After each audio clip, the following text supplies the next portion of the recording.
You did everything they told you to do. You cut your calories, you pushed through the hunger, you watched the numbers every single day, and somehow nothing changed. The scale stayed frozen. Your energy collapsed, but that hard, stubborn belly, still there. That's the moment most people break. Because the system you trusted, the simple math of eat less, move more, quietly stopped making sense. But here's what no one tells you. Your body is not failing you. It's protecting you. Inside your body, there's a silent command system, a set of biological instructions that decides one thing above all else: store energy or burn it. And the switch that controls it, it's not calories, it's a hormone: insulin.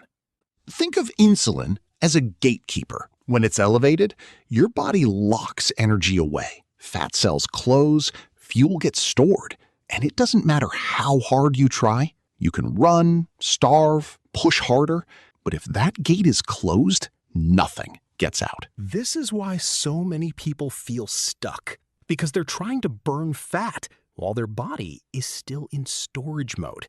Now here's where it gets interesting.